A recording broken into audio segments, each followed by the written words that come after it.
नमस्कार साथियों, मैं जितेंद्र कुमार और आप लोग देख रहे हैं इंस्पायर एक्सीलेंस इंस्टीट्यूट।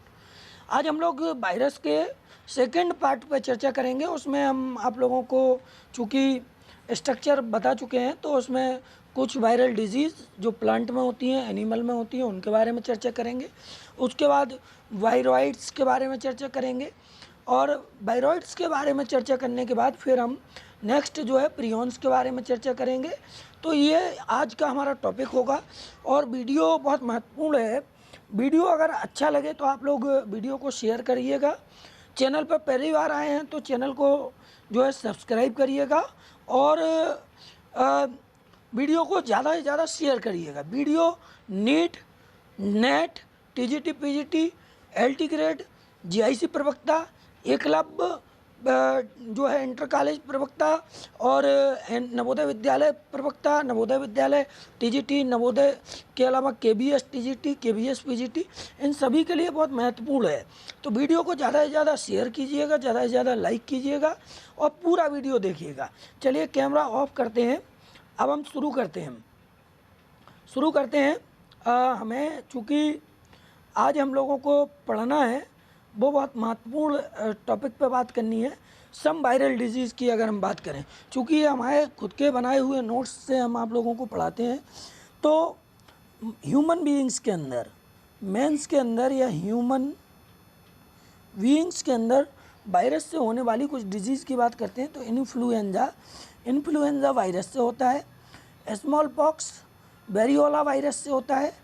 याद कर लीजिएगा, ये इससे क्वेश्चन आते हैं, वायरस का नाम पूछ लेते हैं डिजीज़ के साथ से, ठीक है। मम्स जो है पैरामिक्सो वायरस से होता है।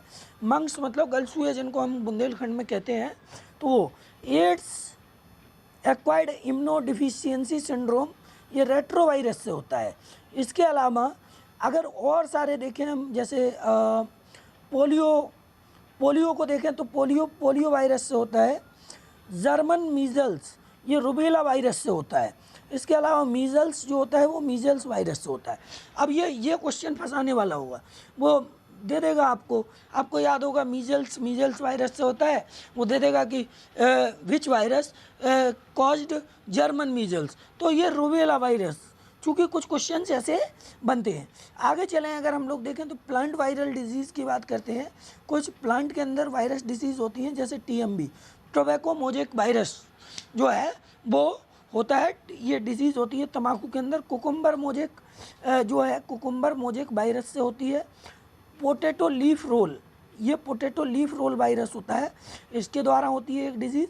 बंची टॉप ऑफ बनाना, ये क्वेश्चन पिछले बार 2021 के टीजीटी में या पीजीटी में आया था और इसका आंसर कई लोगों ने गलत किया था। बंची टॉप वायरस होता है ये, कई लोगों ने बैक्टीरिया इसका आंसर लगा दिया था। बंची टॉप ऑफ बनाना ये वायरस से डिसीज़ होती है और बंची टॉप ऑफ वायरस होता है। अब हम नेक्स्ट टॉपिक की बात करते हैं, वो है वायरॉइड्स। वायरॉइड्स की जब हम बात करते हैं तो चूँकि बहुत महत्वपूर्ण टॉपिक है, वायरॉइड्स की जो खोज की थी वो 1971 में डाइनर नामक एक वैज्ञानिक था, उसने खोज की थी वायरॉइड्स की। विरियोइड्स भी बोलते हैं कुछ लोग इसको। दे आर इन्फेक्टिशियस आरएनए पार्टिकल्स, मतलब कि ये क्या है, ऐसे पार्टिकल्स हैं आरएनए के जो इन्फेक्शन पैदा करते हैं दूसरे जीवों में, ठीक है। इनके अंदर प्रोटीन का कोट नहीं पाया जाता है, मतलब वायरॉइड्स के अंदर, विरियोइड्स के अंदर प्रोटीन्स नहीं पाई जाती। ये क्वेश्चन भी टीजीटी 2016 में आया था।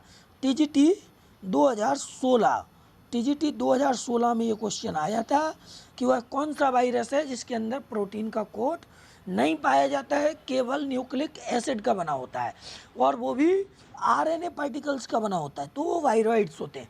दे आर ऑब्लिगेट पैरासाइट, ये कैसे पैरासाइट है, ऑब्लिगेट पैरासाइट है। ये केवल बॉडी के, होस्ट बॉडी के अंदर ही जीवित रह सकते हैं और इनका जो मॉलिक्यूलर वेट है वो बहुत कम होता है, वेरी लो मॉलिक्यूलर वेट के होते हैं। इसके अलावा इनसे कुछ डिजीज़ होती हैं वायरॉइड से, ठीक है। वायरॉइड से कुछ डिजीज़ होती हैं जिनको हम जो है वायरॉइड कॉजिंग डिजीज़ कहते हैं। जैसे ये क्वेश्चन आया था पिछले बार टीजीटी में, potato spindle tuber disease, PSTD, ये पूछ लेता है potato spindle tuber disease PSTD STD, ये डिजीज़ किससे होती है? वायरॉइड से होती है। और chrysanthemum stunt, chrysanthemum stunt, citrus exocortis, ये डिजीज़ हैं। कुकुम्बर पेल फ्रूट, ये सभी डिजीज़ किससे होती हैं? वायरॉइड से होती हैं, वायरॉइड से होती हैं, वायरॉइड से होने वाली डिजीज़। तो इनको याद करना पड़ेगा चूँकि ये क्वेश्चन इन्हीं से आते हैं। अब वायरोसॉइड्स की बात कर लेते हैं। तो इनकी खोज रेंडल एट ऑल ने की थी।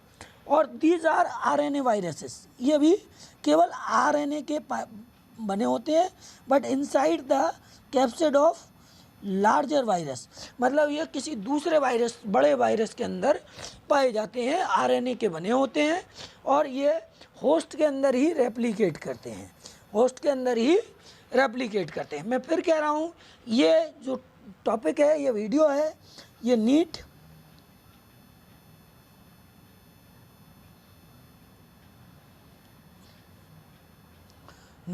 TGT PGT LT grade GIC प्रवक्ता और बहुत सारे जो कॉम्पिटिटिव एग्ज़ाम्स हैं, जैसे कि आपका नवोदय विद्यालय प्रवक्ता, नवोदय विद्यालय TGT, केंद्रीय विद्यालय TGT, केंद्रीय विद्यालय प्रवक्ता, उन सभी में ये टॉपिक बहुत महत्वपूर्ण है। इसको हम लोगों को पूरा वीडियो को देखना है और वीडियो बहुत अच्छा है, इसको शेयर करना है, इससे नोट्स प्रिपेयर करना है। ये हम कई किताबों से मिला करके नोट्स बनाते हैं, फिर आप लोगों को पढ़ाते हैं। तो आप लोगों से विनम्र निवेदन है कि ज़्यादा से ज़्यादा इस वीडियो को आप लोग शेयर करें और ज़्यादा से ज़्यादा चैनल को सब्सक्राइब करें, वीडियो को ज़्यादा से ज़्यादा लाइक करें। चलिए शुरू करते हैं, आगे बढ़ते हैं। कैमरा ऑफ कर देते हैं क्योंकि ठीक है। तो do not cause any infection, ये मतलब ऐसा वायरस है जो कोई भी इन्फेक्शन कॉज नहीं करता है। वायरोसॉइड्स, क्योंकि ये तो वायरस के अंदर ही पाया जाता है, तो ये लार्जर वायरस के अंदर पाया जाता है, RNA का वायरस होता है। रेंडल एट ऑल ने इसकी खोज की थी और ये कोई भी इन्फेक्शन कॉज नहीं करता है। अब हम बात करते हैं, एक महत्वपूर्ण और टॉपिक है प्रियॉन्स की। इसके बाद हम वायरस का टॉपिक पूरा क्लोज कर देंगे। इसकी खोज एल्पर एट ऑल ने प्रियॉन्स की खोज की थी और ये प्रोटीन के इन्फेक्टिशियस पार्टिकल होते हैं।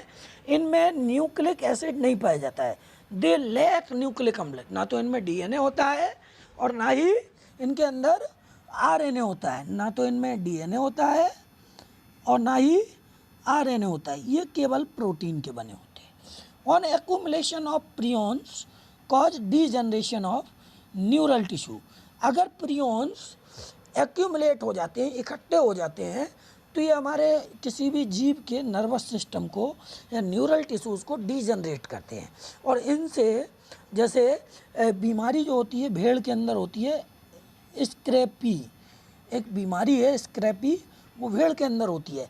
जैसे मैड काउ डिजीज़, जो पागल गाय की बीमारी है, वो कुरू एक डिजीज़ होती है। ये बहुत सारी CZD एक डिजीज़ होती है। ये बहुत सारी डिजीज़ हैं जो इससे होती हैं। प्रियॉन्स जो होते हैं वो resistant to the protease enzyme, nuclease enzyme, high temperature of autoclave, मतलब इनको ऑटोक्लेविंग के द्वारा भी नहीं मारा जा सकता। ये रेजिस्टेंट होते हैं, इनको अल्ट्रावायलेट रेज से नहीं मारा जा सकता, इनको प्रोटीएज और न्यूक्लियस एंजाइम से नहीं मारा जा सकता। और फॉर्मेल्डिहाइड के प्रति भी ये रेजिस्टेंट होते हैं, इनको उससे भी ख़त्म नहीं किया जा सकता है। और दूसरे जो डिसइंफेक्टेंट होते हैं, सिर्फ एक चीज़ को छोड़ करके, डाईइथाइल पायरोकार्बोनेट, इसको छोड़ करके, डाईइथाइल पायरोकार्बोनेट को छोड़ करके ये किसी भी दूसरे फॉर्मेल्डिहाइड और डिसइंफेक्टेंट के प्रति रेजिस्टेंट होते हैं, मतलब उनसे का प्रभाव इन पर नहीं पड़ता है। अब इनसे कुछ डिजीज़ होती हैं प्रियॉन से, उनको देख लेते हैं। तो some disease are caused by prions, जैसे कुरू डिजीज़ होती है, इसको लाफिंग डेथ डिजीज़ कहते हैं। ह्यूमन में मतलब हंसी के कारण, ज़्यादा हंसने से आदमी मर जाता है, यह डिजीज़ प्रियॉन्स के कारण कॉज होती है। कुरू डिजीज़ बोलते हैं इसको, लाफिंग डेथ डिजीज़ भी बोलते हैं ह्यूमन की। बोवाइन, ठीक है, एक होती है दूसरी डिजीज़ बोवाइन स्पॉन्जीफॉर्म, ठीक है, BSE बोलते हैं इसको, एनसेफेलोपैथी, ठीक है, ये इसको मैड काउ डिजीज़ भी बोलते हैं। ये तीसरी डिजीज़ है स्कैर्पी डिजीज़ ऑफ सीप, ठीक है, और चौथी है क्रूजेट फेल्ट जैकॉड डिसीज़, मतलब CFJ डिजीज़। ये सारी डिजीज़ प्रियॉन्स के माध्यम से होती है। साथियों, ये हमारा वायरस से संबंधित जो टॉपिक था आज 2 वीडियो में पूरा ख़त्म हो गया। अगर आप लोगों को वायरस से संबंधित ये दोनों वीडियो बहुत अच्छे लगे हों तो वीडियो को ज़्यादा से ज़्यादा शेयर कीजिएगा, वीडियो को ज़्यादा से ज़्यादा लाइक कीजिएगा, और पहली बार अगर चैनल पे आए तो सब्सक्राइब कीजिएगा। इस तरीके के वीडियो और जो है नोट्स आप लोगों को हम लगातार उपलब्ध कराते रहेंगे, और आपसे आशा विश्वास करते हैं कि आप चैनल को ज़्यादा से ज़्यादा सब्सक्राइब करेंगे, वीडियो को ज़्यादा से ज़्यादा शेयर करेंगे, और जो है लोगों के पास भेजने का काम करेंगे। इन्हीं बातों के साथ हम अपनी वीडियो को ख़त्म करते हैं। जय हिंद, जय भारत, थैंक यू।